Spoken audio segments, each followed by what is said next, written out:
le projet d'urgence COVID-19. Donc, je passerai à la prochaine slide.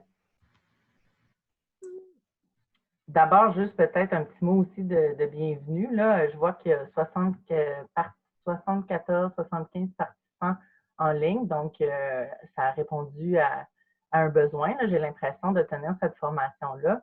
En fait, la petite histoire de la formation, c'est quand mon équipe et moi, on réalisait le bottin de ressources pour aider les organismes communautaires à organiser leurs locaux.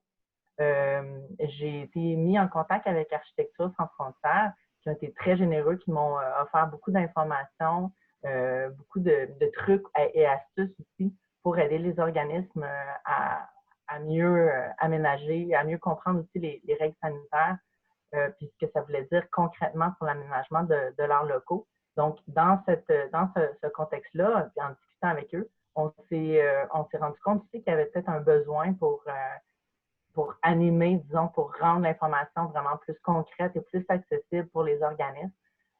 Donc, c'est de là qu'est venue l'idée du webinaire d'aujourd'hui. Donc, l'objectif de ce webinaire-là, c'est évidemment de vous acheminer toute l'information qui circule. C'est de rendre aussi les organismes le plus autonomes possible, de vous outiller aussi pour concevoir les espaces pour répondre aux règles sanitaires. C'est sûr que les organismes le contexte des organismes est très variable. C'est difficile des fois de dégager des lignes, ou en tout cas des lignes qui s'adressent à plusieurs organismes, vu le contexte très variable. Il y a des organismes qui sont propriétaires, qui occupent des grands locaux, qui ont beaucoup plus de choix dans l'aménagement de leur espace, alors qu'il y a des organismes, évidemment, qui sont plus petits, qui ont des ressources plus réduites, du personnel aussi, moins de personnel. Donc, tout ça, ça va avoir un grand impact sur la capacité des groupes à mener à bien l'aménagement de leurs locaux. Aujourd'hui, c'est sûr qu'on ne va pas pouvoir rentrer dans le détail et répondre à chaque exemple d'organisme. On va essayer, par exemple, de ratisser le plus large possible. Puis aussi, notre objectif, c'est de rester en lien aussi avec vous, d'essayer de continuer à vous appuyer là-dedans pour les prochains mois, les prochaines semaines. Donc, c'est ça.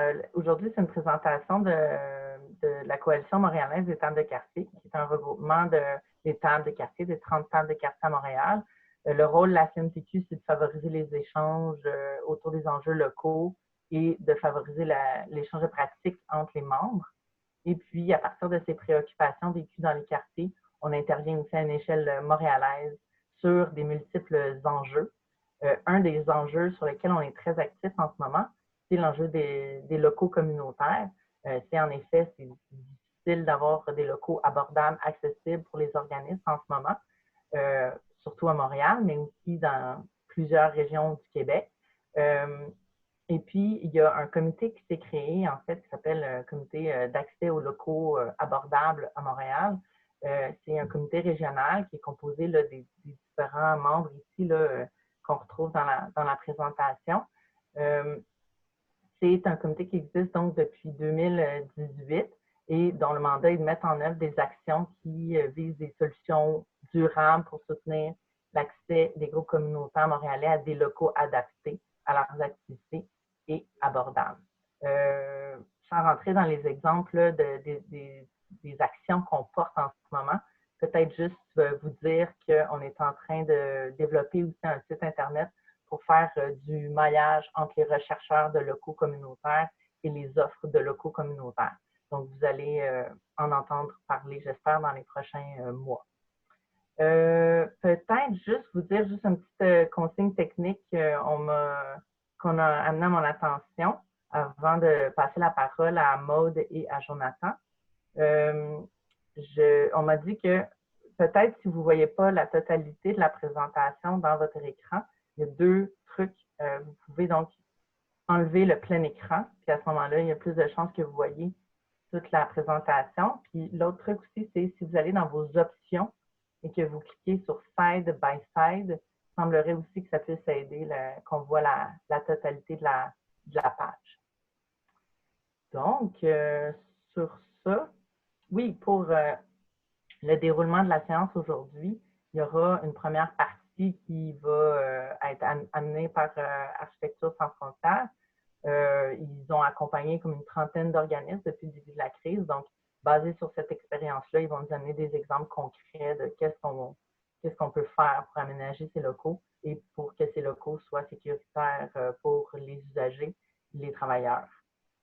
Et ensuite de ça, il y aura une période de questions. Comme il est écrit ici, il n'y aura pas de moment spécifique où je vais attendre vos questions. Donc, vous pouvez tout de suite les lancer via le clavardage de cet atelier. Et puis, ben, c'est ça. Merci évidemment de comprendre qu'on ne peut pas répondre à toutes les questions, mais c'est sûr qu'il va y avoir un effort qui va être fait dans les prochaines semaines aussi pour essayer de vous appuyer et de vous accompagner là-dedans. Il reste aussi toujours la possibilité, éventuellement, si vous avez un contexte très particulier, de faire appel au service d'Architecture sans frontières, puisque c'est ça qu'ils font, de l'accompagnement individuel d'organismes et de commerces. C'est sûr, par exemple, qu'il y a une demande très, très, très forte, très importante pour leur service d'accompagnement actuellement. Donc, c'est sûr qu'il y a une période d'attente qui peut s'imposer. Après la séance d'aujourd'hui, donc la séance, elle est enregistrée. On va la déposer sur YouTube ou sur notre site Internet. On va vous envoyer le lien. Il y aura aussi un guide des bonnes pratiques qui va être diffusé par Architecture sans frontières qu'on pourra vous envoyer. Ce guide-là s'adresse plus spécifiquement au commerce, mais dans certains cas, il y a des exemples qui peuvent se recouper avec la situation des organismes communautaires. Donc, voilà pour le déroulement. Et puis, j'attendrai vos questions tout au long de la séance. Bonne présentation. Je laisse la parole à Maude. Bonjour tout le monde, ça fait plaisir d'être avec vous aujourd'hui. Comme disait Jessica, on pense que c'est vraiment pertinent pour aider les organismes en ce moment pour assurer un peu plus votre autonomie par rapport au réaménagement de vos espaces. Donc, aujourd'hui, je vais commencer par une courte présentation d'Architecture sans frontières, simplement pour que vous compreniez qui on est, notre mission et nos domaines aussi d'activité. On va parler ensuite des thématiques reliées à la fonctionnalité, donc nettoyage, protection, transaction. Tout au long de la présentation, mon collègue Jonathan et moi, on va s'alterner. On va essayer d'avoir un bel équilibre chacun pour vous parler. Je rappelle que c'est quand même important de parler des thématiques liées à la fonctionnalité.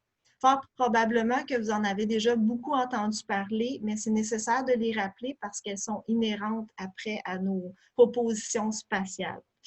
Donc, ensuite, on va voir les thématiques reliées à la spatialité.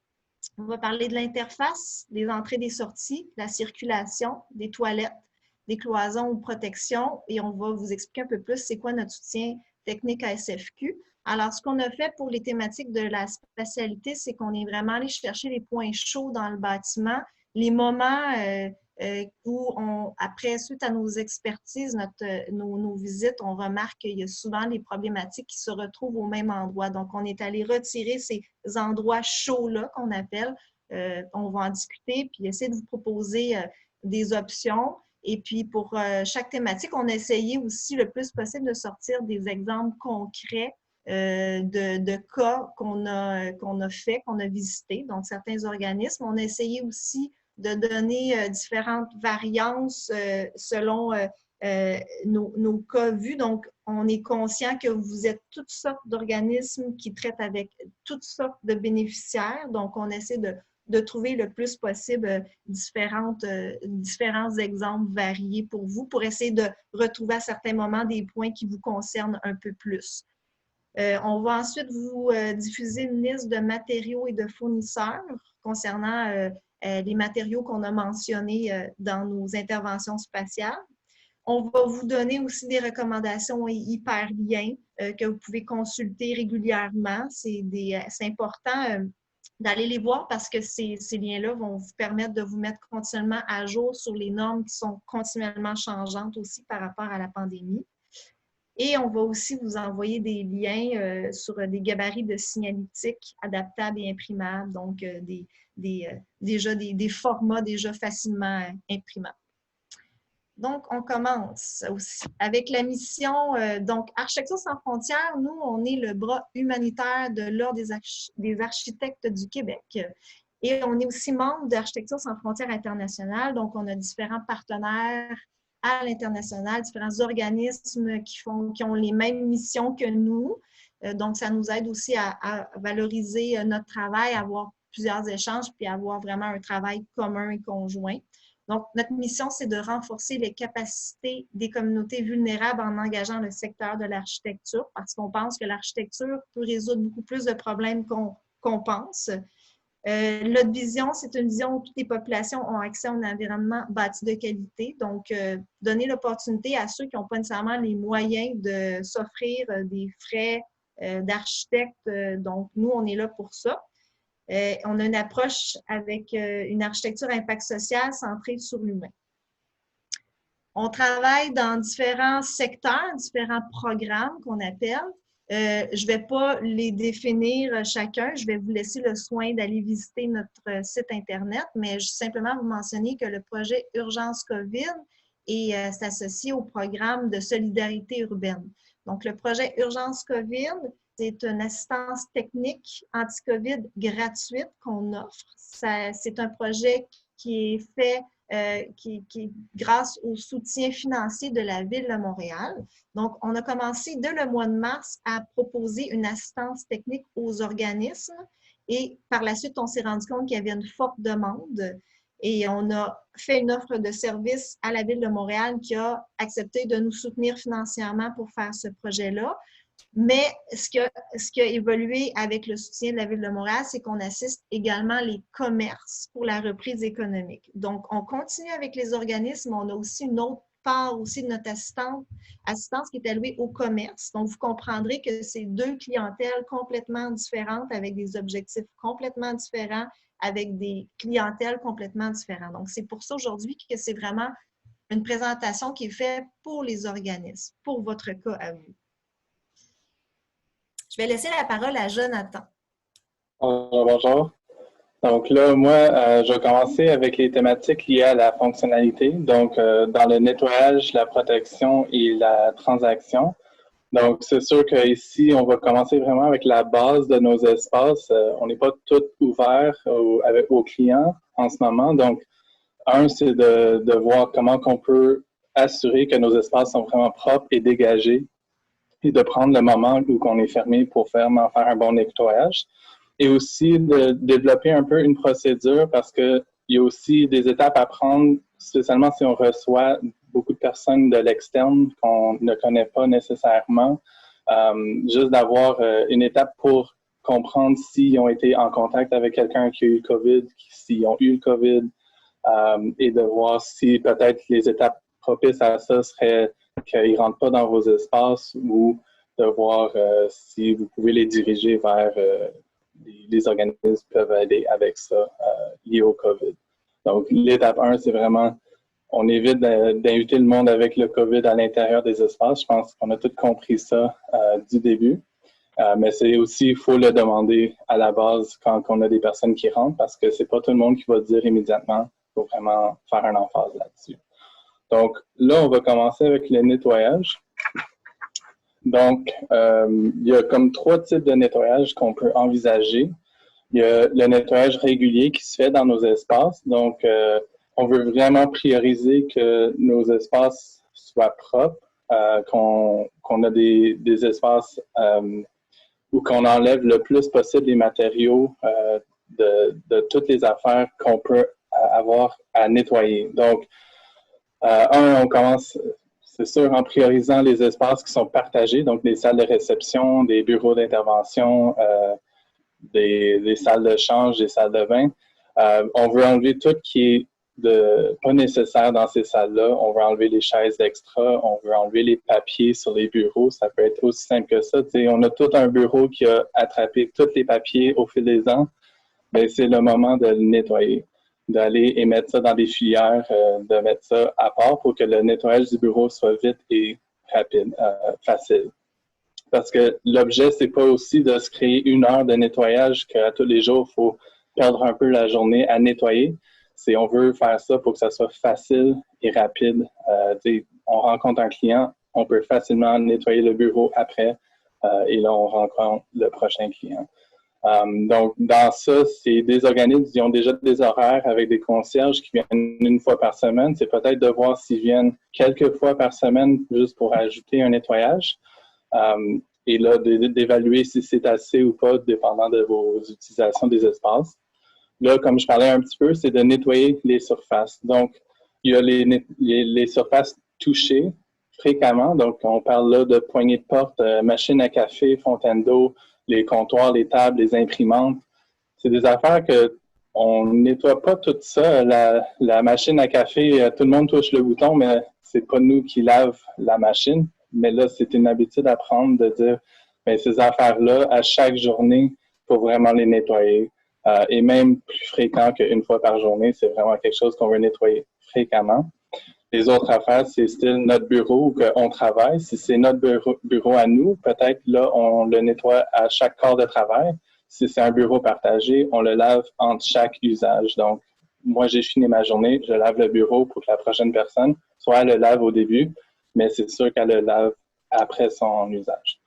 Et là, la troisième partie dans ça, c'est d'élaguer nos espaces de tout objet superflu. Donc, le but là-dedans, c'est de limiter les surfaces à nettoyer. Parce que, comme j'ai dit, on ne veut pas nettoyer pour des heures et de dire, ben là, ça n'arrête pas et je n'ai pas le temps pour ça. C'est de venir et d'élaguer les affaires. Donc, des fois, c'est juste que les affaires se sont accumulées à l'extérieur des armoires et des casiers. On les remet dedans. Des fois, c'est de prendre le temps de nettoyer tout qui est à l'intérieur des armoires et casiers parce qu'on n'a plus d'espace.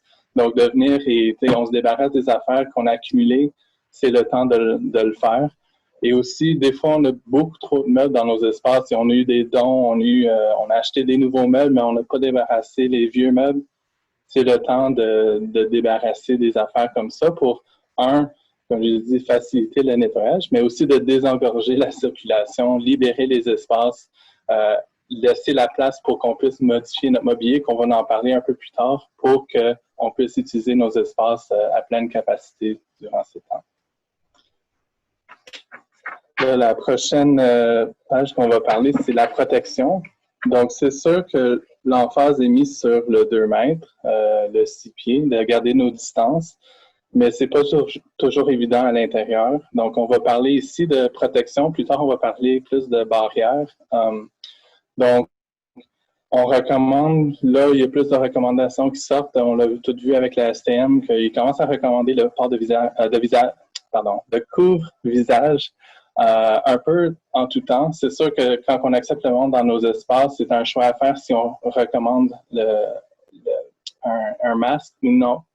Quand on a beaucoup de personnes qu'on ne connaît pas, c'est peut-être mieux de le faire, de dire oui, s'il te plaît, un masque par précaution, mais on peut comprendre que c'est pas tout le monde qui peut demander ça. On a toutes des clientèles différentes, que des personnes, ça marche pas, on peut pas le faire. Donc, là-dedans, c'est, si on peut, on met le couvre-visage. Donc, ça, c'est en tissu. C'est fait souvent par des personnes. On les trouve toutes dans des magasins. C'est un peu plus artisanal. Ça, c'est pour les croisements. Quand on n'a pas vraiment beaucoup d'interactions, on ne parle pas avec quelqu'un pour plus que 15 minutes.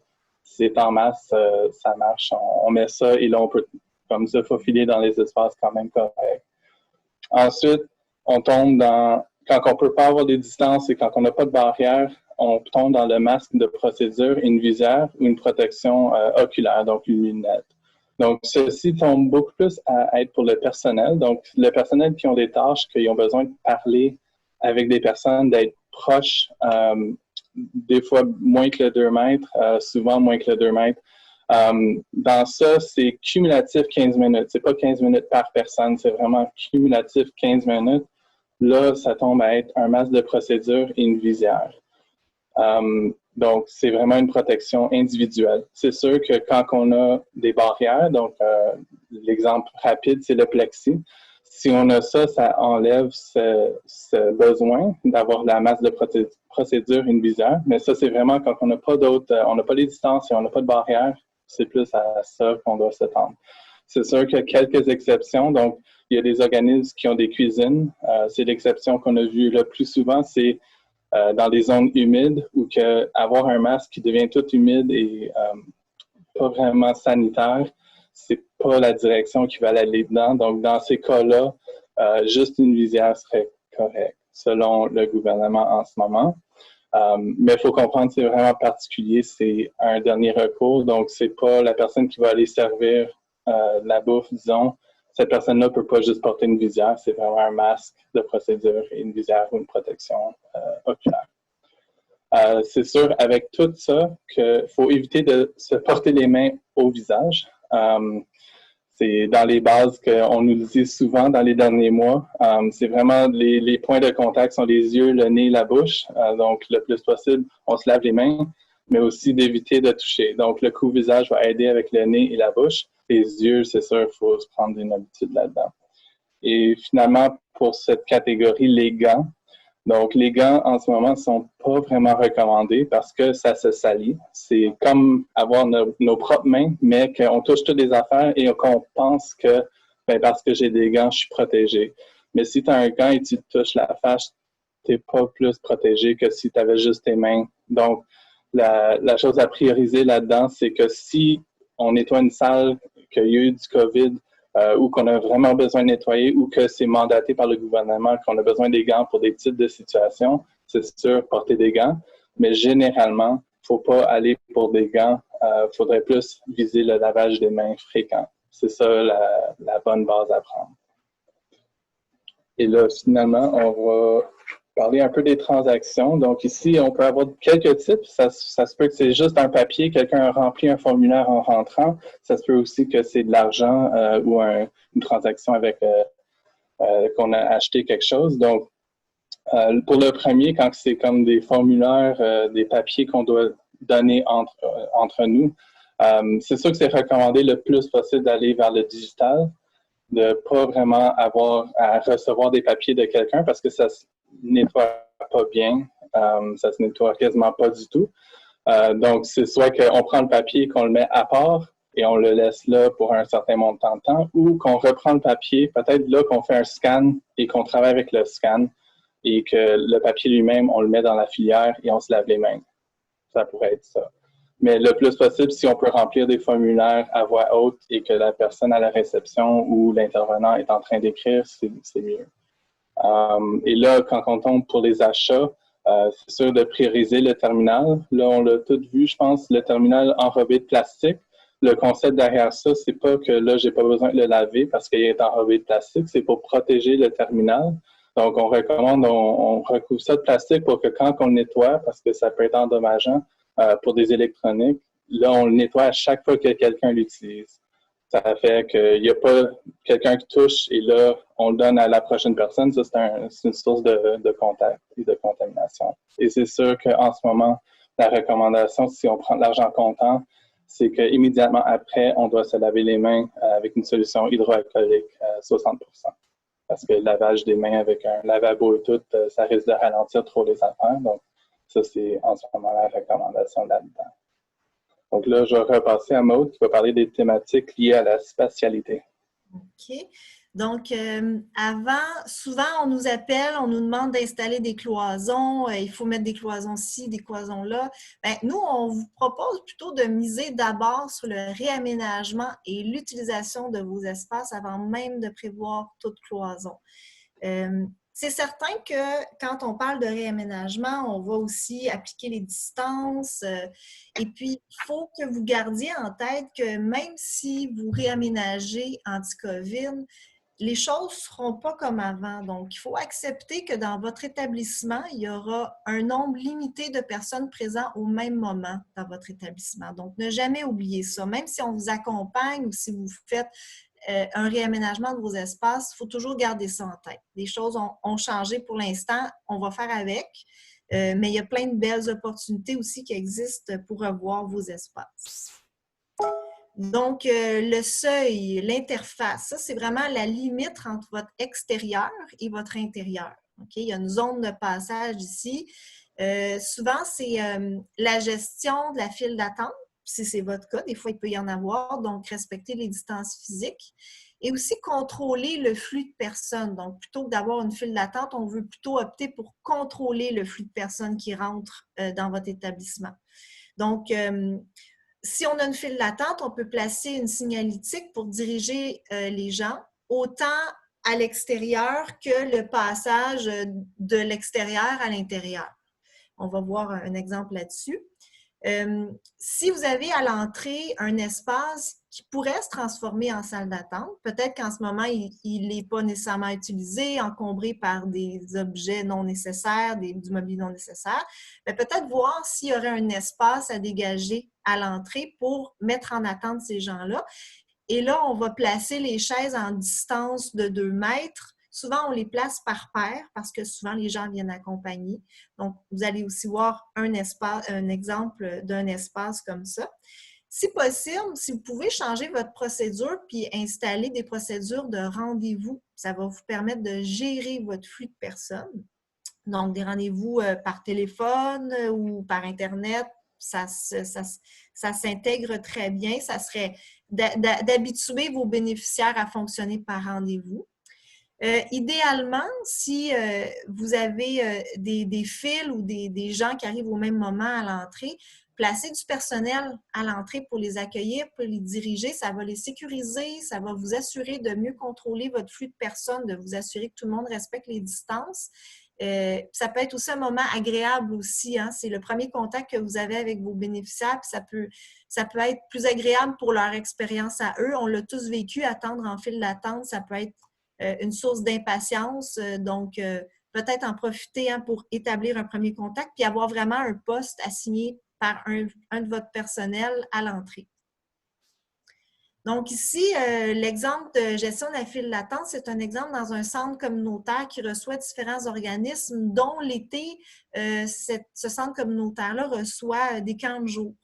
Donc, c'est sûr qu'on est dans un grand bâtiment, OK? C'est une ancienne école primaire qui a été reconvertie en centre communautaire. Et puis, il y avait donc le parvis, on a un grand parvis, donc un grand espace d'entrée à l'extérieur devant le bâtiment. Donc, on a une rampe d'accès à mobilité réduite qui était déjà existante.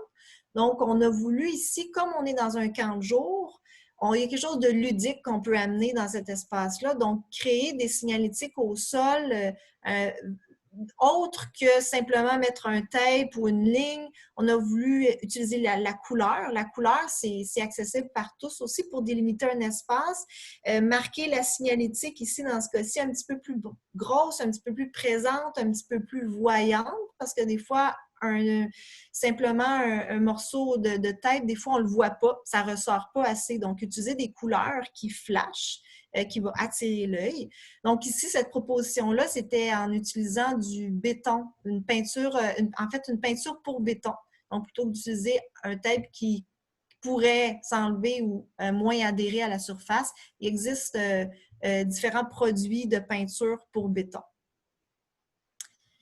Ici, c'est un centre de santé pour femmes, donc la salle d'attente. Ce qu'on a fait, c'est qu'on leur a proposé différentes versions, des distances à respecter, comment positionner leurs chaises avec ou sans cloison.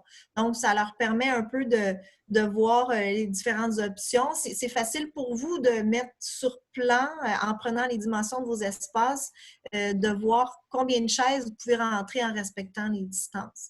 Là, ici, on a fait des distances de 6 pieds. On verra un petit peu plus tard, les règles changent rapidement, mais dans ce cas-ci, à ce moment-là, quand on a fait de la conception, on devait respecter les distances de 6 pieds entre chaque chaise. Donc, on a fait des chaises en paire, évidemment, parce que les gens viennent souvent accompagnés. Prévoyez ça parce que ça arrive souvent que les gens viennent en paire, en attente.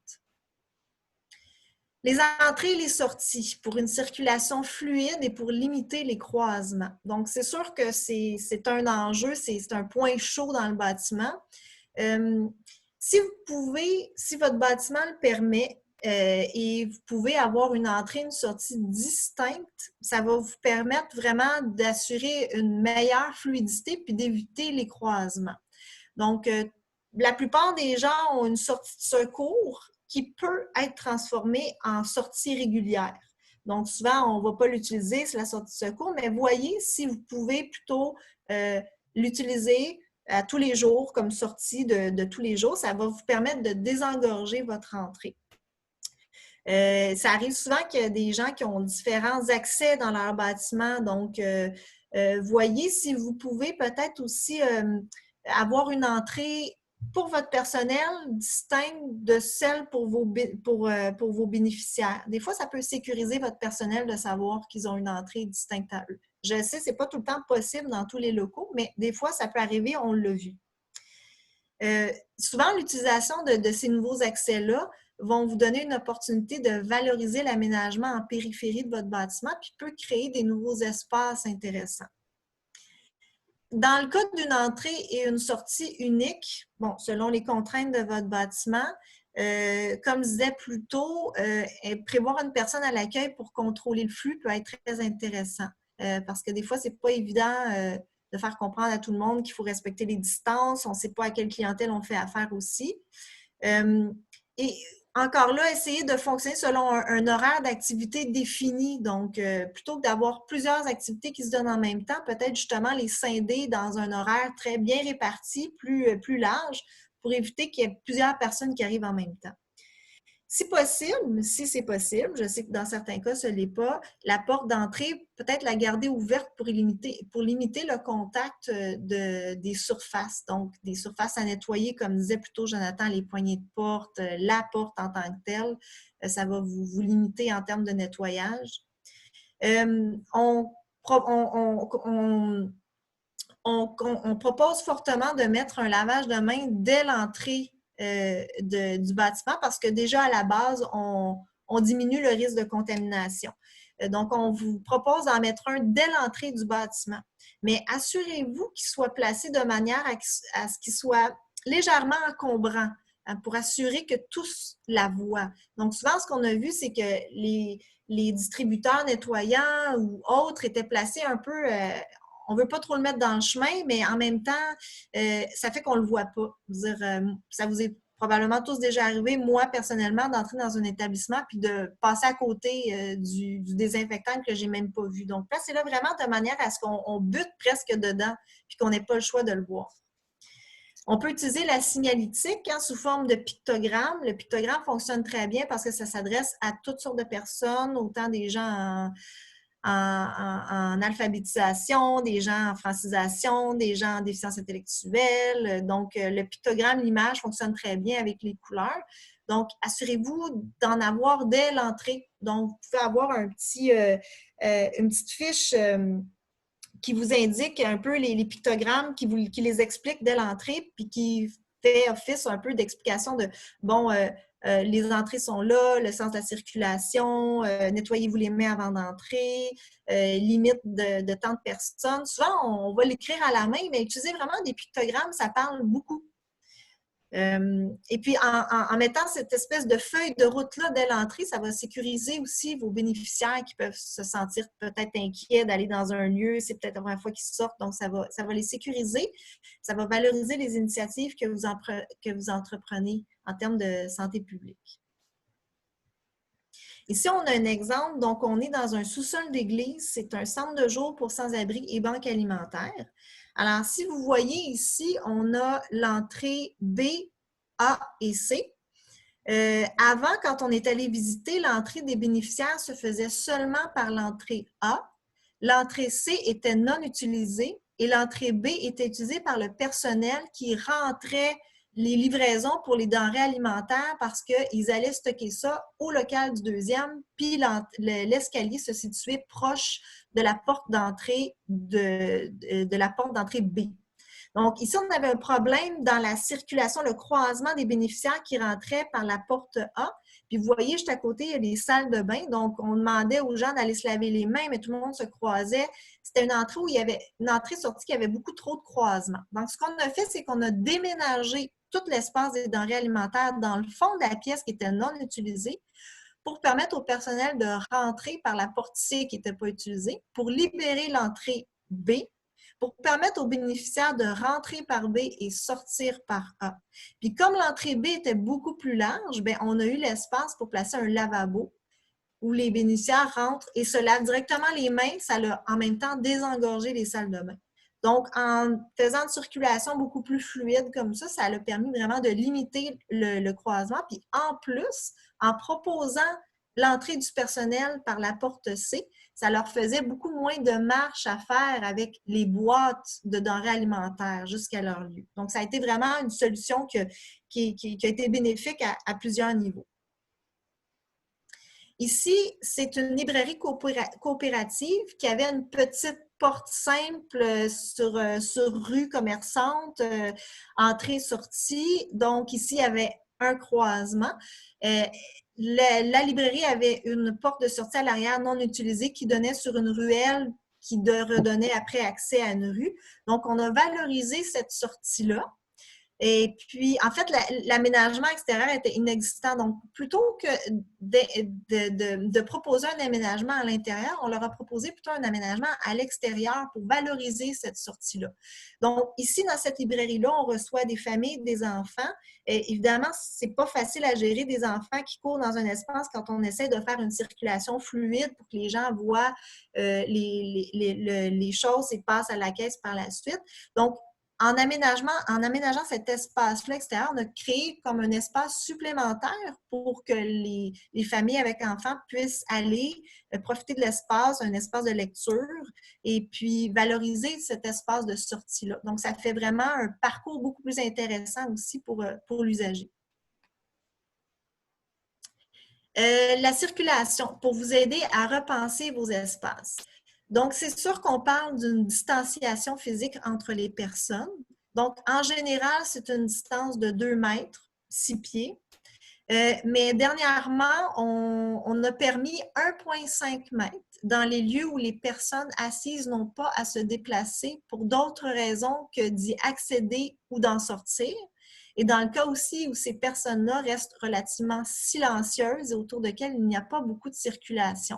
On parle par exemple des salles de classe par ici, les cours de francisation, alphabétisation, ça pourrait être le cas.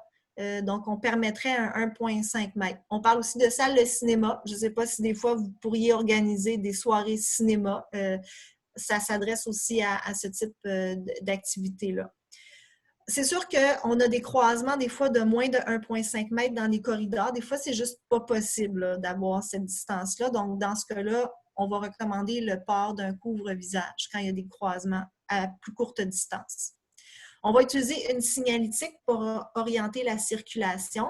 On peut créer des parcours à sens unique, donc revoir s'il y a certains espaces qui peuvent aller juste dans un sens.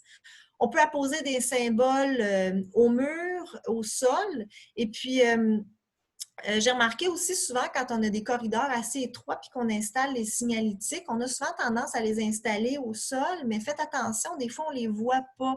Des fois, l'éclairage ne permet pas qu'on ait une vision claire jusqu'au sol. Donc, n'hésitez pas à placer votre signalétique peut-être un petit peu plus haut au niveau des yeux ou au niveau du visage ou un petit peu au-dessus de la tête pour permettre aux gens de bien les voir parce que des fois, les gens ne les voient pas. Et avec les références de signalétique qu'on vous donne, vous allez voir, il y en a des belles qui peuvent être utilisées, qui peut égayer votre espace aussi. Hein. On peut s'inspirer de ce qui existe déjà plutôt que de faire nécessairement des flèches en tape. On peut rendre ça beau. Vous pouvez aussi voir à modifier votre horaire pour limiter le nombre de personnes au même moment. Donc, par exemple, on peut créer des petits groupes étendus sur un horaire plus vaste plutôt que de voir à des gros groupes uniques. Vous pouvez aussi fonctionner par rendez-vous si c'est possible dans votre cas. C'est sûr que ça va vous amener à repenser vos activités, donc revoir la durée de vos activités, le nombre de participants. Donc, c'est sûr que si on limite le nombre de participants, ça nous oblige à repenser nos activités. C'est lié. Trouver des alternatives pour créer des groupes un peu plus restreints. Et investir aussi les espaces extérieurs est une solution. C'est certain que c'est une solution de court moyen terme, en ce sens où on a l'hiver et que c'est beaucoup plus difficile de faire des activités à l'extérieur. Mais pour l'instant, on est l'été. Donc, voyons qu'est-ce qui est possible de faire avec cette saison-là qui peut nous permettre aussi de faire des activités à l'extérieur. Ici, on a un centre d'éducation populaire, donc c'est un espace polyvalent qui sert à beaucoup de choses. On a autant des activités avec des gens en alphabétisation, on a autant des gens avec où il y a de la disposition de denrées alimentaires. Donc ici, on a proposé avec une signalétique au sol de baliser les distances pour que l'espace soit utilisé à différentes manières, simplement pour donner les balises aux gens visuellement de qu'est-ce que c'est un 2 mètres et qu'est-ce que c'est un 6 pieds. Okay? Donc, simplement en faisant une signalétique colorée qui peut animer votre espace, on peut permettre une belle polyvalence dans cet espace-là. C'est quelque chose qui se colle au sol, c'est des autocollants vinyles. Ici, on est dans un centre d'éducation populaire, donc eux, ils ont pris l'initiative de, plutôt que de prendre des gros groupes, ils ont scindé leur horaire en des petits groupes plus restreints. Donc, ils ont un groupe le matin et un groupe l'après-midi. Et ici, on a proposé différents aménagements de leur classe en fonction des dimensions de leur classe et en fonction du mobilier existant. Donc, ça, c'est un exercice que vous pouvez faire facilement. Il suffit de prendre vos dimensions. Et il y a plusieurs dispositions qui existent. On peut y aller en cercle si vous voulez une interaction un petit peu plus face-à-face visuelle. Ici, dans l'exemple, on voit en haut à gauche la salle informatique. C'est une salle où il y a beaucoup de gens, puis c'était vraiment pas possible de limiter le nombre de personnes. Bien, dans ce cas-là, on a utilisé des cloisons. Donc, peut-être voir aussi c'est où vos limites. Là. Il y a certaines classes où on peut faire des distances, puis certaines classes où on ne peut vraiment pas. Mais là, dans ce cas-là, on va aller voir pour des cloisons. Ici, c'est un centre pour femmes. Donc, à l'intérieur, les activités étaient en arrêt parce que l'espace est beaucoup trop petit. On organise des soupers communautaires. Il y a plein d'activités dans les cuisines. Le personnel aussi était un peu à risque, donc ne voulait pas être en contact avec les bénéficiaires. Et ce centre-là avait une belle cour à l'arrière qui était non investie. Donc, on leur a proposé de faire des activités de jardinage. Donc, ce n'était pas une activité qui existait. Donc, on leur proposait plutôt de faire une activité durant l'été pour que les gens puissent continuer, que les femmes puissent continuer à se rencontrer, partager, socialiser. Et puis, ces bacs-là permettent aussi une espèce de protection, de cloison pour baliser un peu les distances puis éviter qu'elles se rapprochent. Donc, ça a été un exemple de repenser le type d'activité qu'on peut faire. Je laisse la parole à Jonathan. Donc là, on va parler un peu des toilettes et des cloisons. Donc, on va commencer avec les toilettes. Donc, c'est vraiment pour assurer des espaces propres. Donc, c'est sûr qu'à la base, on veut des distanciations physiques. On comprend tout que le petit passage dans un corridor de 1 seconde, c'est pas un problème. Si on porte des masques, tout va bien aller. Mais dans les toilettes, c'est quand même une zone humide, c'est fréquenté, c'est restreint. Donc, on a quelques procédures qu'on recommande pour ces zones-là pour aider à limiter les problèmes aux toilettes. Donc, la première, c'est les distanciations physiques et contrôler le flux de personnes. Donc, un peu comme à la porte d'entrée, on appose une signalétique pour contrôler les files d'attente. Donc, ça peut être le marquage au sol pour montrer quelques places pour que le monde sache où attendre. Parce que des fois, des toilettes, ça peut être dans un corridor, ça peut être dans un coin. C'est pas évident où est-ce qu'on fait la file. Donc, de vraiment montrer ça. Ensuite aussi, c'est d'établir peut-être, là c'est vraiment dépendant du cas, mais disons un centre avec beaucoup de cours, ils ont 5-6 salles de classe, ils ont 8 personnes chaque, bien ça fait beaucoup de personnes qui vont aller aux toilettes si on limite pas un peu, si on se donne peut-être pas une petite horaire. On dit les classes A et B, on vise plus entre ces 2 heures-là. On peut comprendre que c'est pas pour tout le monde et on peut pas tout attendre pour la toilette, mais si on peut assez limiter ici et là, ça va déjà aider. Donc, quand on peut, de voir si un horaire de toilette pourrait aider nos espaces à rester libres.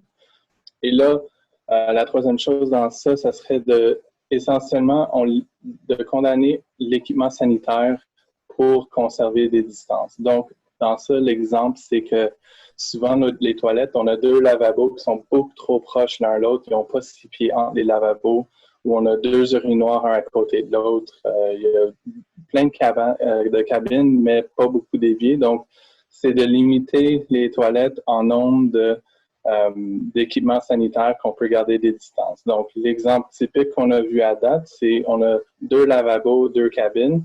Donc, ça serait de limiter à un lavabo et donc, on limite à une cabine aussi. C'est sûr que si on a une cabine pour accès universel pour des handicapés ou autres, c'est celle-là à prioriser. On ne veut pas condamner une cabine pour des personnes handicapées.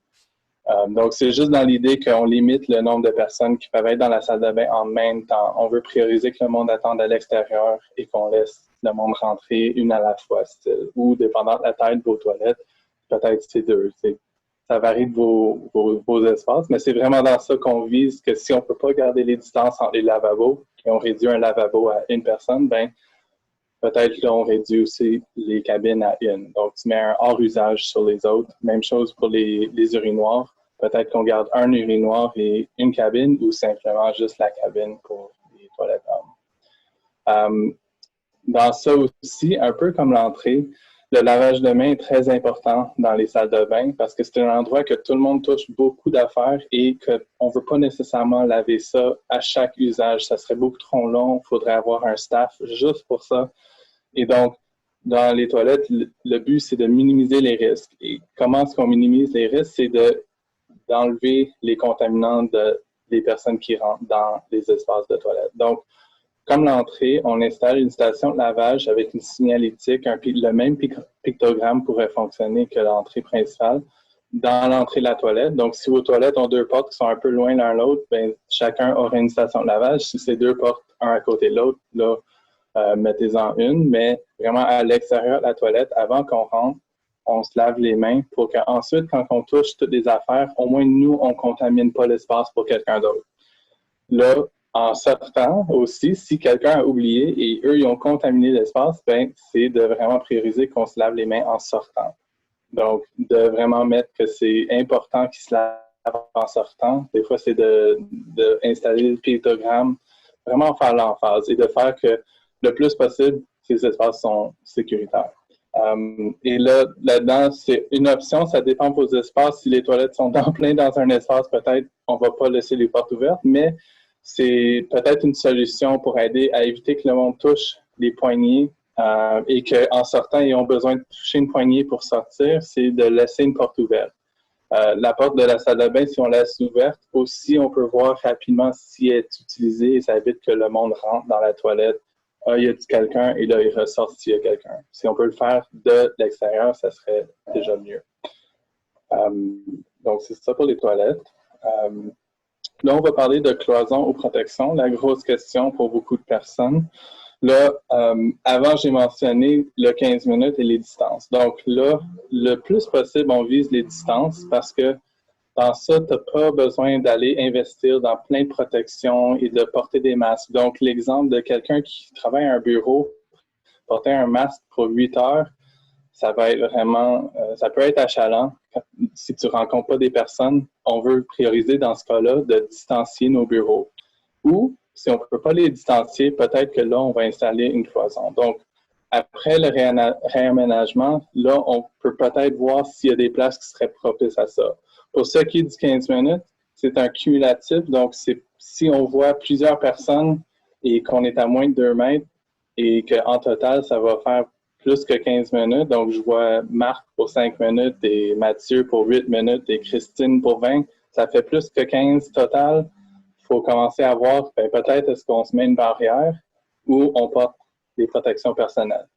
Les barrières, dans ce cas-là, c'est plus un intervenant qui reçoit 1 ou 2 personnes dans le même bureau, disons une famille ou une personne individuelle, et que sont un côté du bureau ou l'autre. Si on ne peut pas avoir les distances là-dedans, ben, peut-être qu'une barrière serait une bonne solution. Donc, ici, on a mis ça selon les besoins. Donc, les comptoirs de service, l'accueil, l'admission, c'est là qu'on rencontre beaucoup de personnes. Donc, on est peut-être mieux de mettre une protection pour éviter que quelqu'un ait besoin de porter le kit au complet. Aussi, dépendant de vos usages, il y a des personnes qui n'entendent pas bien et qui ont besoin de voir les bouches. Donc, c'est vraiment à voir selon vos besoins. Des bureaux d'intervention, comme je disais, c'est très important des fois que les personnes puissent communiquer aisément. Donc là, on va plus mettre une protection entre le bureau, donc entre l'intervenant et les personnes rencontrées.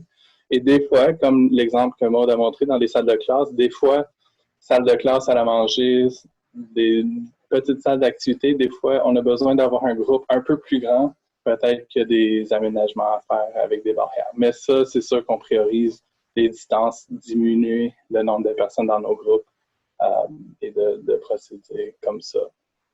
Donc, il faut aussi garder en tête qu'il ne faut pas que la barrière devienne un obstacle en cas d'urgence. Donc, vraiment, si la barrière, pour sortir, il faut la pousser, il faut démonter quelque chose, ça commence à être un risque de sécurité en cas d'urgence. Et dans ces cas-là, il faudrait plus viser sur la protection personnelle.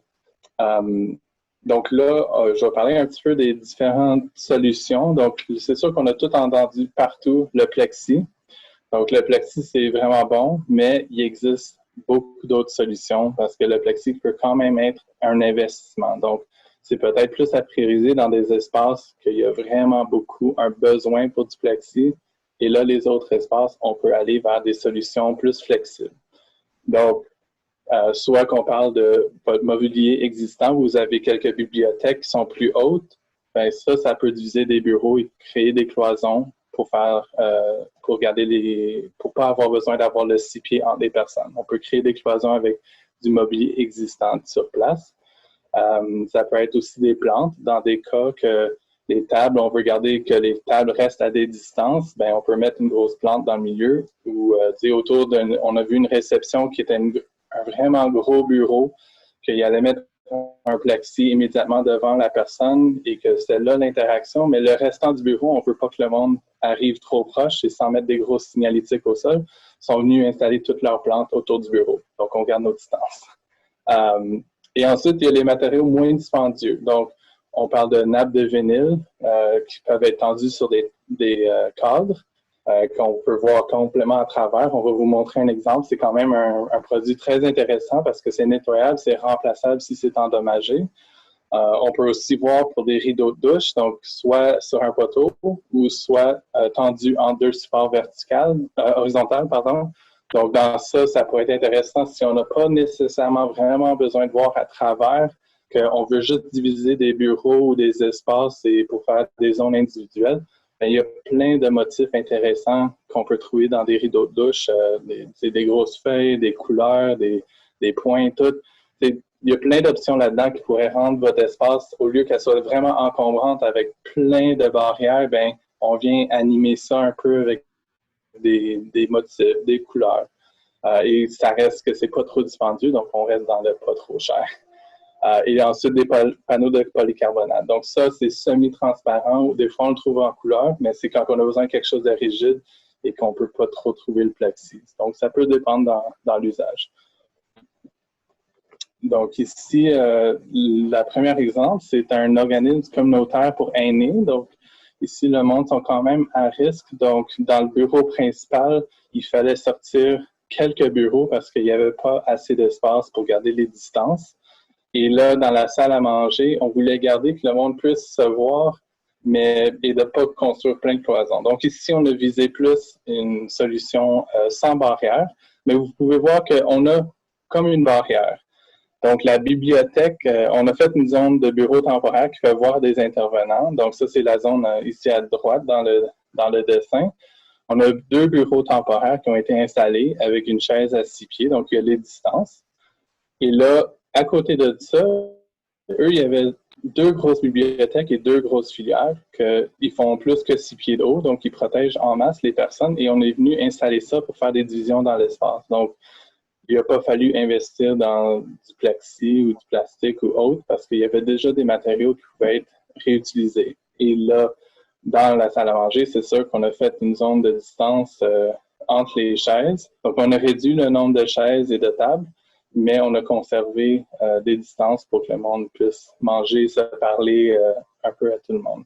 Et là, à la zone de service, c'était aussi simple que d'installer des banderoles, donc style aéroport pour les files d'attente, ou même, ça peut être des cordes, des petites chaînes, de juste diviser l'espace de façon visuelle, qui n'était pas au sol. Ici, on a un exemple pour un café pour personnes marginalisées. Donc, ces personnes-là, la façon qu'on a compris, c'était que des cloisons, c'était pas une bonne solution pour eux parce que les personnes doivent se voir pleinement. les cloisons faisaient un moment d'anxiété. Donc, nous, on voulait conserver que les personnes pouvaient s'asseoir et se parler, mais un enjeu était que les tables commencent vite à se déplacer. Et là, des fois, il y a des solutions que, tu sais, on met un marquage au sol, un petit tape dans le coin de la table pour dire « elle doit toujours retourner là » et quand un des travailleurs pouvait les replacer. Ou ici, pour que les tables ne se déplacent pas pendant que le monde parle, ben, on a mis une plante entre chaque table. Donc, ça garde l'aspect visuel, ça garde les distances, mais on évite que les tables commencent à bouger dans l'espace. Donc, c'est quand même une solution intéressante pour ne pas encombrer l'espace.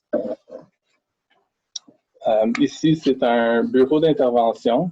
Donc, comme je disais, les interventions, des fois, on n'a pas tous des gros bureaux. Ici, c'est quand même assez serré, mais on veut garder le visuel, l'aspect qu'on peut voir et parler et voir la bouche. C'était très important. Donc ici, les deux exemples, c'est une nappe en plastique. Ce n'est pas du plexi, donc on voit clairement à travers. C'est tendu sur le cadre en bois qu'on a construit. C'est remplaçable, ça se vend à toutes les Rona, les Home Depot. Donc c'est quelque chose qu'on peut, s'il est endommagé, commence à être sale, ben on a juste à le remplacer assez facilement. Mais ça permet de diviser l'espace. Donc l'intervenant n'a pas besoin de porter la visière et un masque. Donc ça fait quand même une option très intéressante. Donc à droite, c'est un bureau d'intervenant où le monde rentrait, il fallait passer des médicaments par en dessous. Et à gauche, c'est plus une réception que le monde peut passer un petit papier s'il fallait, mais ils peuvent voir avec la réception, ils peuvent communiquer aisément. Et donc, la dernière option, exemple qu'on va vous montrer pour ça, c'est un bureau avec des bureaux assez restreints. Donc, c'est un accompagnement des immigrants. Donc, c'est des personnes qui ne peuvent pas nécessairement comprendre les langues. Donc, des fois, la communication pourrait être difficile. Donc, il y a un aspect quand même très visuel qui était important. Mais aussi, c'est un espace qu'il fallait être quand même assez flexible. Il fallait que quand il n'y a pas des personnes là pour parler avec les travailleurs, qu'on puisse ouvrir l'espace et que des fois, il fallait recevoir des plus gros groupes. Donc ici, on a plus visé vers des rideaux de douche sur des poteaux. Donc, dans le bureau 1, on a aménagé les bureaux pour avoir des distances avec un plexi entre parce que là, vous voyez, on a le 6 pieds de bureau à bureau, mais si quelqu'un est assis, on n'a pas le 6 pieds. Donc là, on a mis un diviseur entre les travailleurs. Mais là, à gauche, on a mis un rideau qui sépare la salle que si on reçoit quelqu'un, ils peuvent parler aux travailleurs tout en sécurité. Ils peuvent se voir parce qu'il y a des rideaux qui se vendent qui sont plus transparents que d'autres. Et là, quand la personne n'est pas là, ils peuvent ouvrir. Le bureau 2, ils ont la distance quand les personnes sont assises. Donc, dans ce bureau-là, c'était plus qu'on fait un gros élagage et qu'on ne reçoit pas les personnes dans ce bureau-là. On va plus aller vers la salle de conférence. Que là, vous pouvez voir, on a pris un bureau qui était dans le bureau 1 pour faire une table de 2 bureaux. Donc, les personnes ont des distances. On n'a pas besoin de mettre de rideau ou rien entre eux. Mais si on a besoin de voir un petit groupe, ben là, on peut ouvrir la salle au complet. Donc, on peut avoir soit 2 groupes dans la salle ou on peut avoir un gros groupe de quelques personnes. Donc, ici, l'enjeu était que des fois, on a besoin de voir des familles. Donc, quand c'est des individus, on mettait le rideau à travers la salle de conférence et on pouvait faire deux petites discussions. Quand c'est pas trop intime, pas besoin d'être trop privé. Et là, quand c'était des familles, on ouvre le rideau et on peut avoir nos discussions comme ça. Là, on va vous parler brièvement du soutien technique offert par SFQ. Donc, comme je vous expliquais, on aide les organismes et les commerces au réaménagement de leur espace. Donc, ce service-là va perdurer jusqu'en octobre prochain. Donc, c'est une équipe de professionnels de l'architecture qui a pour mandat d'offrir un soutien technique qui est gratuit pour réaliser l'audit et aider à l'adaptation sanitaire d'à peu près une centaine d'établissements. Donc, ce service-là inclut un ou plusieurs de ces services. Donc, d'abord, on a une équipe de 2 professionnels qui se rendent sur place pour auditer vos locaux. Donc, on va voir avec vous, on rencontre une personne de votre organisme pour évaluer vos besoins, identifier les enjeux spatio-sanitaires. Donc, c'est important que quelqu'un nous accompagne tout le long de notre visite qui dure 1 heure, pas plus. Et c'est important que cette personne-là soit au courant pour qu'elle puisse bien nous diffuser l'information et qu'elle puisse répondre à nos questions. Ensuite, on fait une recommandation écrite qui est la plupart du temps accompagnée de plans pour vous montrer les différentes options de ce qu'on a discuté lors de notre visite. Si on juge nécessaire qu'il y a des installations spécifiques pour vous qui doivent être faites, bien dans ce cas-là, on prévoit une recherche de matériaux, on vous propose une installation, on vous fournit un budget, on vous envoie les plans et puis on voit avec vous si tout ça fonctionne pour vous et on s'organise pour faire une corvée de personnes, de plusieurs personnes pour faire les installations et la corvée de travail. Donc, on se charge de trouver les gens. Donc, théoriquement, vous n'auriez rien à faire à moins que vous voudriez participer, mais la plupart du temps, on arrive avec notre équipe, c'est beaucoup plus facile de monter ça. Donc, nous, on fait un budget pour ces installations-là. Il y a une possibilité d'aide financière pour l'achat de ces matériaux-là, jusqu'à concurrence quand même d'un certain montant, et on va prioriser aussi les organismes qui ont vraiment plus besoin d'aide que d'autres. Donc, les plus petits organismes sont moins en mesure de pouvoir payer ces frais-là. Là, notez qu'on n'est pas un fournisseur de matériaux. On n'est pas là pour vous fournir des matériaux que vous avez besoin. Ça, vous êtes en mesure de le faire vous-même. Donc, nous, on intervient avec les matériaux seulement si on considère qu'il y a une corvée que vous ne seriez pas en mesure de faire et que seulement nous pourrions faire. OK? Parce que des fois, les plans qu'on vous offre, c'est des fois dans nos recommandations, c'est des choses qui peuvent être facilement faites par vous. Okay? Donc, on évalue en fonction des différents cas. Pour bénéficier de ce service-là, pour l'instant, comme je dis, on audite aussi beaucoup les commerces. Donc, il faut, tout le monde, autant les organismes que les commerces doivent répondre à un critère d'admissibilité sur notre site Internet. C'est un formulaire en ligne. Donc, pour les organismes, en fait, on vous demande, il n'y a pas de limite de dimension. Prenez note parce que pour les commerces, il y a une limite de dimension de commerce, mais dans les organismes, ça ne s'applique pas. Ceci dit, on intervient seulement auprès des organismes qui sont sur l'île de Montréal. On ne peut pas se déplacer au-delà de là.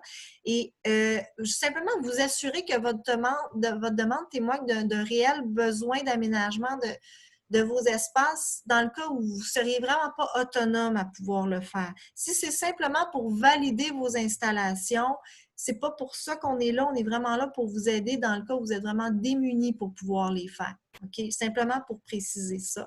Parce que le webinaire aujourd'hui souhaite vous donner beaucoup d'outils, vous outiller pour que vous deveniez autonome pour s'assurer qu'on répond au plus de demandes possibles parce qu'on n'a pas la capacité d'aller voir tous les organismes de Montréal. Donc, il y en a certains qui sont vraiment capables de s'organiser. On l'a vu, il y en a qui ont pris beaucoup d'initiatives, mais il y en a d'autres qui ont vraiment besoin d'accompagnement. Donc, on est là pour ça.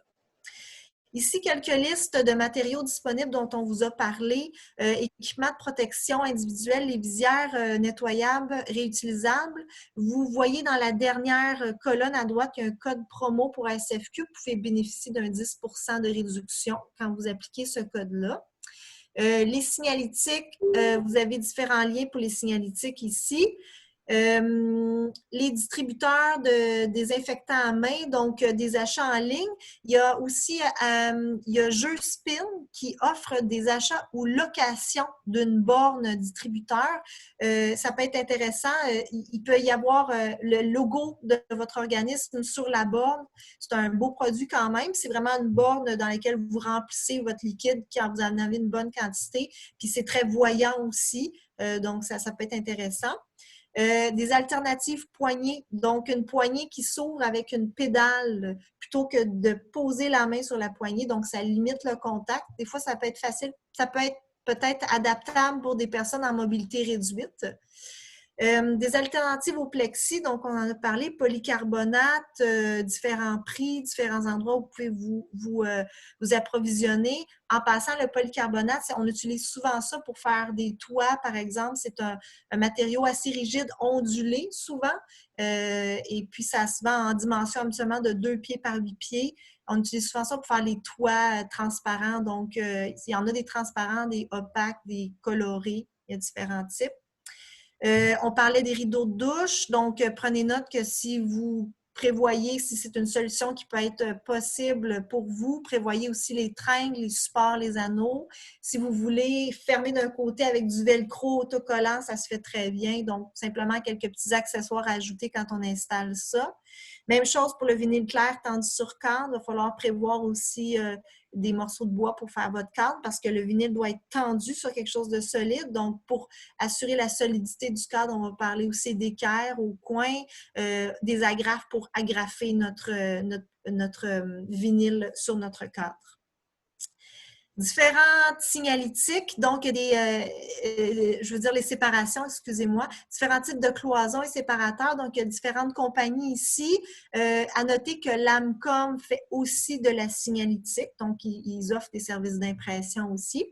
Et toujours dans les séparateurs, l'atelier Morel-Leroux, c'est un atelier de construction de décor qui avait, bon, évidemment, perdu beaucoup de contrats à cause du COVID et qui s'est recyclé en construction de protection anti-COVID. Donc, c'est des trucs qui peuvent être faits beaucoup plus sur mesure.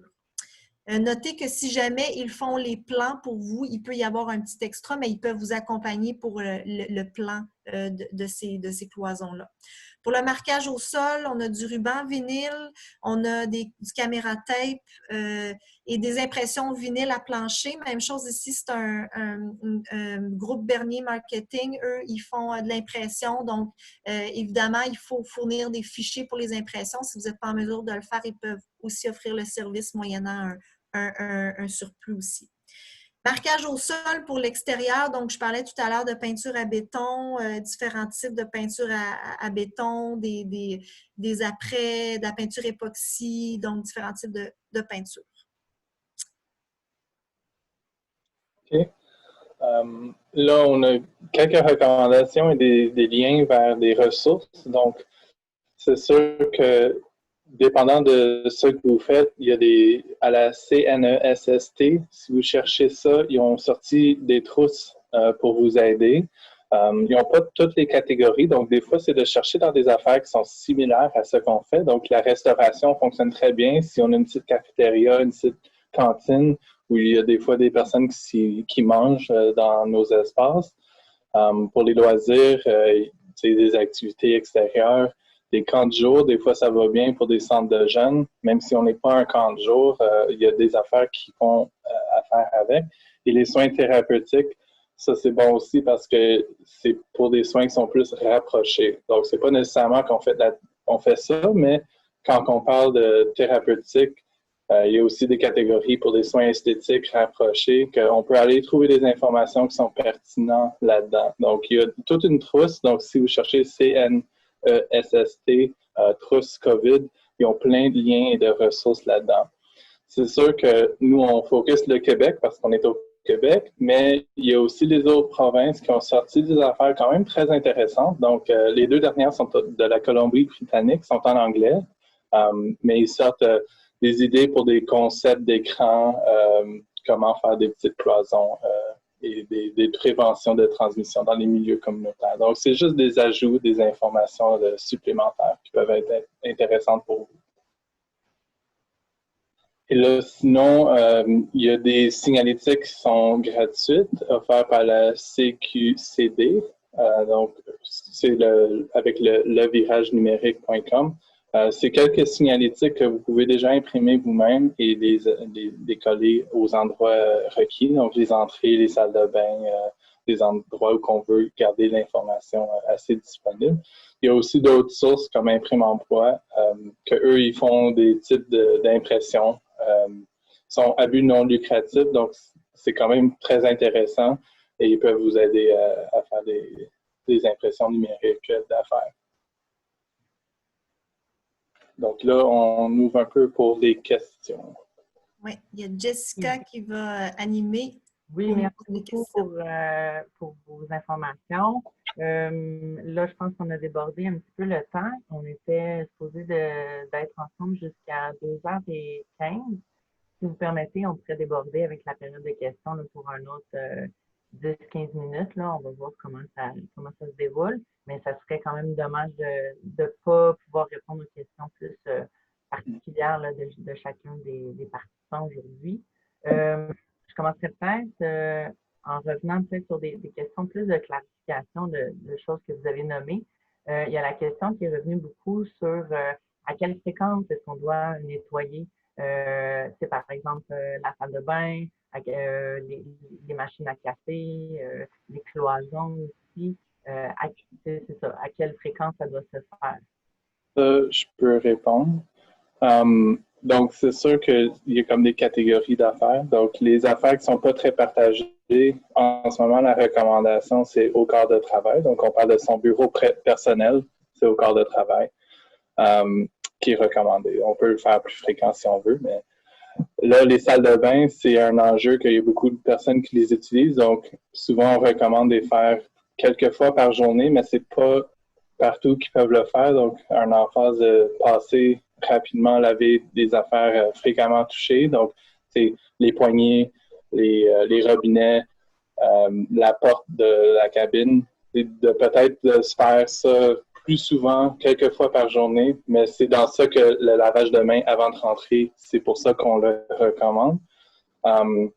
Ensuite, les cloisons, les bureaux utilisés dans les interventions, disons, ça, c'est pas mal à chaque usage. Donc, c'est des personnes qui se connaissent pas, c'est des personnes différentes. Il faut vraiment le bureau, la chaise soit lavé à chaque fois. Et s'il y a des cloisons, un plexi, un séparateur, ça, il faut le laver aussi. Donc, s'il y a un séparateur entre deux bureaux, disons, et c'est des bureaux personnels, on le lave, disons, une fois par journée avec notre bureau. Si c'est quelque chose utilisé par le public, il y a beaucoup de personnes, c'est pas mal à chaque usage qu'on essaie de laver.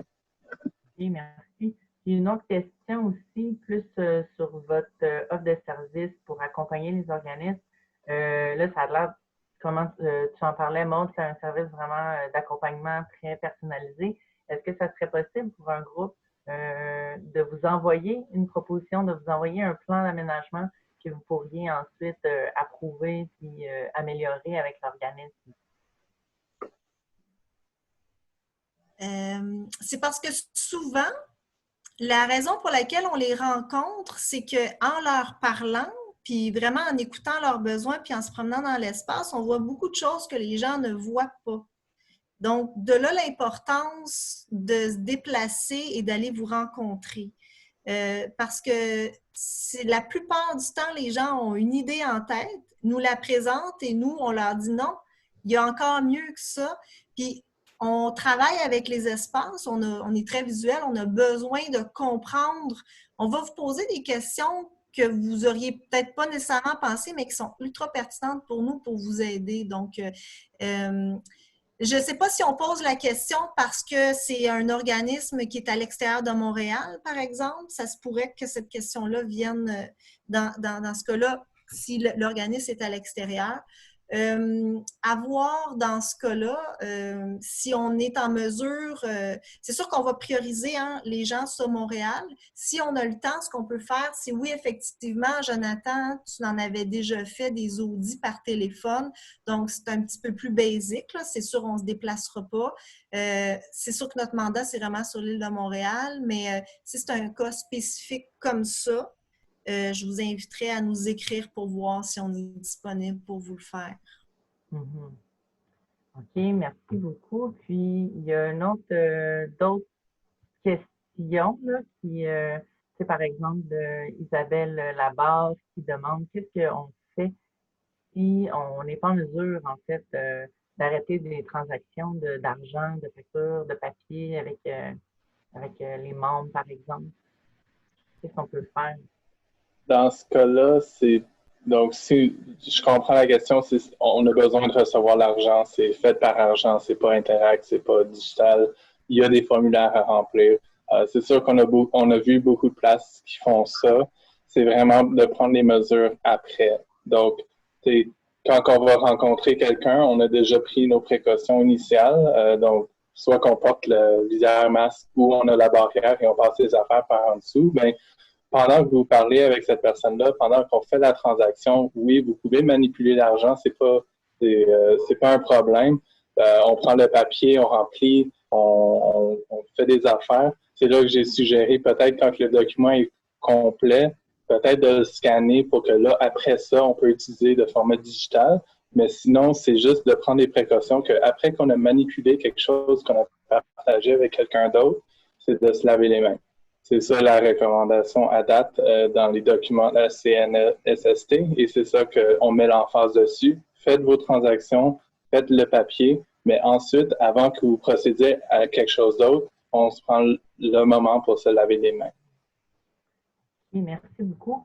Il y a deux autres questions, là, une de Annie Pelletier et l'autre de André Paris, qui nous demandent ici qu'est-ce qu'on fait si on si on a une sortie puis une entrée distincte, mais que d'encourager les usagers à utiliser l'entrée et la sortie distincte, ça génère plus de passages, plus de circulation, donc plus de risque de contact, de toucher des objets aussi. Qu'est-ce qu'on peut faire?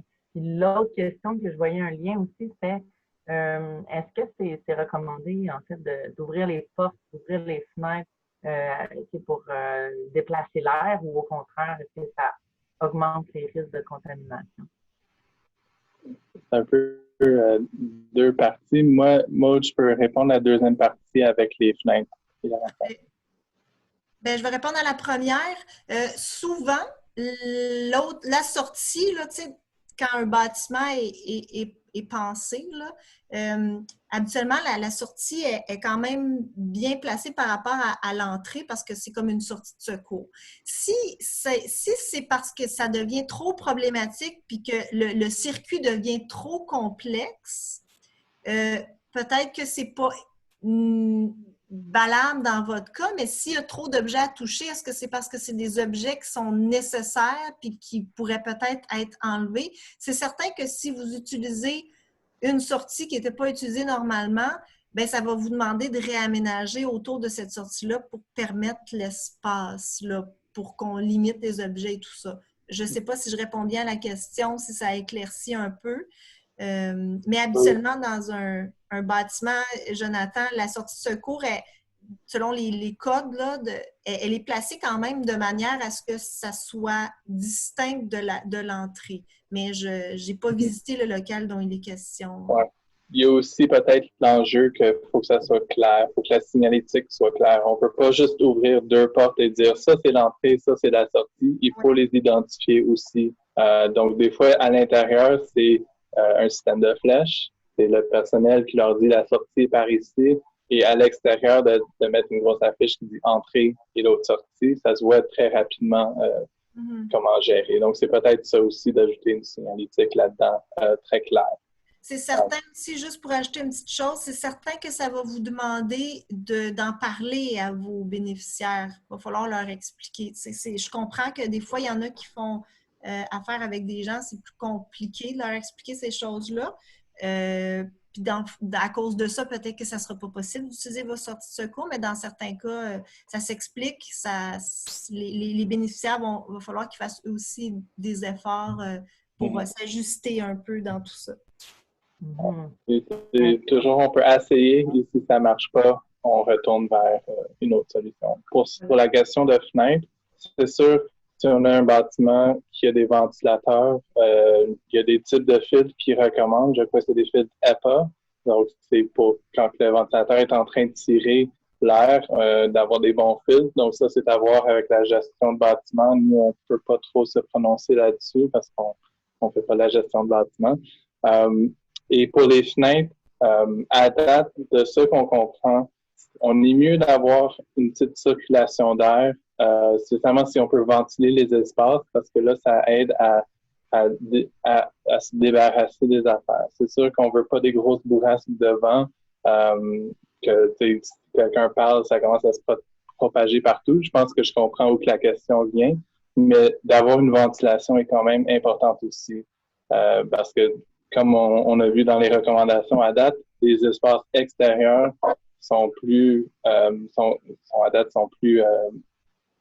corrects à être dedans. La façon de parler, c'est que quand on est dehors, ça se ventile bien, mais quand on est à l'intérieur, c'est seulement dans des espaces clos. S'il n'y a pas de ventilation faite par la bâtisse, peut-être que oui, ça serait recommandable d'avoir quelques fenêtres ouvertes pour au moins aider à circuler l'air un peu pour pas avoir ça trop fixe et ça écoles un peu partout. Donc, peut-être, ça serait un bon lien aussi avec la question sur la chorale. Là, si l'organisme anime généralement une chorale, est-ce qu'on peut déplacer cette activité-là à l'extérieur? Ça pourrait être une solution, en tout cas, les journées où il fait beau. Ouais.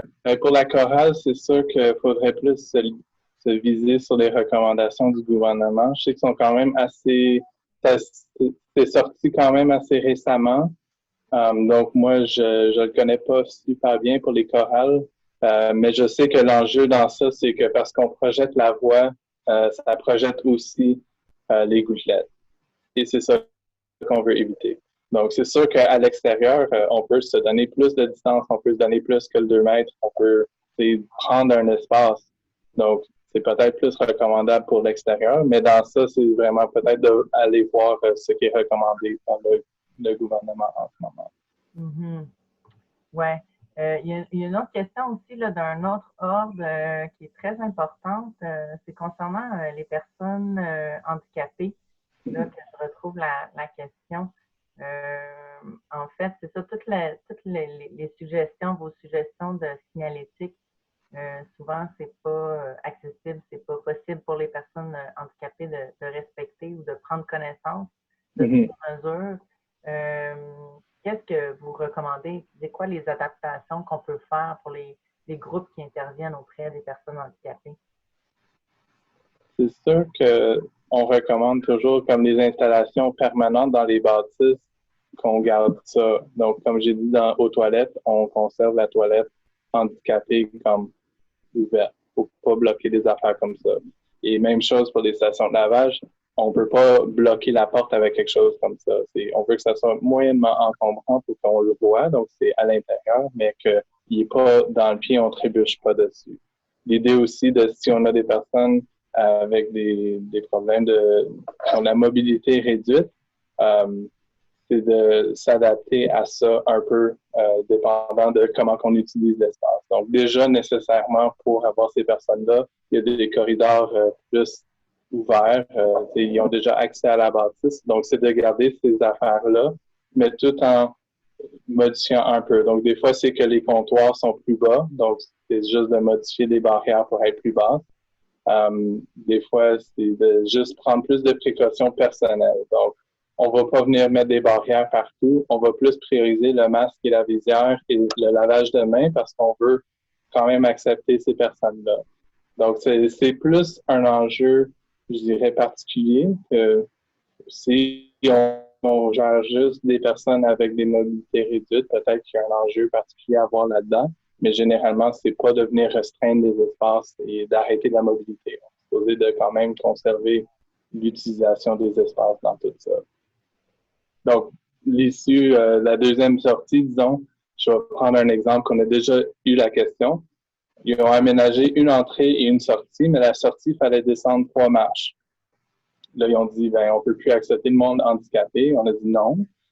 Dans ces cas-là, la personne va utiliser la porte d'entrée en sortie. C'est un cas particulier. On ne va pas refuser un service à cause de ça. C'est pas fixé dans le béton que ça, c'est l'entrée. Il n'y a plus jamais personne qui sort par ici. Faut aménager nos espaces et utiliser nos espaces dans comme un peu le gros bon sens de si on a une personne, on va s'adapter à ça un peu. Ça, c'est dans le cas où on aurait quelques personnes à mobilité réduite et pas tous, là, tu sais. Ouais. Puis, peut-être une question technique aussi. Si des gens ont attrapé la COVID, mais qui sont testés négatifs, on peut les accueillir dans nos bureaux. Est-ce qu'on peut les accueillir dans nos bureaux? C'est une question de Vanessa de Ville-Saint-Michel en santé. Vas-y. Je veux dire, il y en a là, qui s'en sont rétablis. S'ils l'ont plus, ils l'ont plus. J'aurais tendance à dire ça. Qu'est-ce que tu en penses, Jonathan? Oui, c'est un peu dans la même pensée. C'est que là, ils l'ont eu et sont rétablis, sont testés négatifs par après. Ben, c'est comme tout le monde d'autre. Une fois que c'est négatif, en théorie, ils sont plus contagieux parce que quand c'est négatif, s'il était contagieux, ça serait positif. Donc, je crois que la bonne direction est tant qu'on peut confirmer qu'ils sont testés négatifs, ils ont fait leur attente et tout, autre que s'il y a un autre info du gouvernement qui dit que les personnes qui l'ont déjà eu, il ne faut plus jamais les voir, je pense pas que c'est ça. Une fois que c'est rétabli, ils sont négatifs, on devrait être capable de les accepter dans les espaces. Oui. Là, je vois que les gens, ils ont probablement aussi un horaire du temps chargé. Ils commencent à quitter la rencontre. C'est compréhensible aussi. Je pense qu'on a quand même fait un bon tour de la question. C'est sûr qu'il reste tous les cas particuliers, les demandes vraiment spéciales pour vos organismes. On va vraiment faire un effort pour, on s'engage à répondre le plus possible à vos préoccupations, à vos questions. Vous pouvez nous écrire aussi à locaux.montréal@gmail.com. C'est le courriel par lequel vous avez eu la confirmation de la rencontre d'aujourd'hui. Alors, si vous voulez nous écrire à cette adresse-là, on va continuer à animer un échange de réponses aux questions le plus qu'on peut. Et puis, la présentation sera rendue disponible. La présentation aussi live, animée, sera disponible sur YouTube dans les prochains jours, les prochaines semaines. On va vous l'envoyer. Écoutez, il me reste vraiment juste à vous remercier, à remercier mes invités, Maud, Jonathan. J'aimerais aussi remercier particulièrement Leila, ma collègue, qui m'a donné un bon coup de main pour tous les aspects techniques. Puis, les participants, merci d'avoir été au rendez-vous. On espère vraiment que ça a répondu à certaines de vos questions, puis que vous vous sentez plus fort, plus autonome dans la compréhension puis dans l'application de toutes ces consignes-là. Donc, je vous souhaite une très belle journée, puis on reste en contact au besoin. Merci. Bye. Merci. Merci. Bye.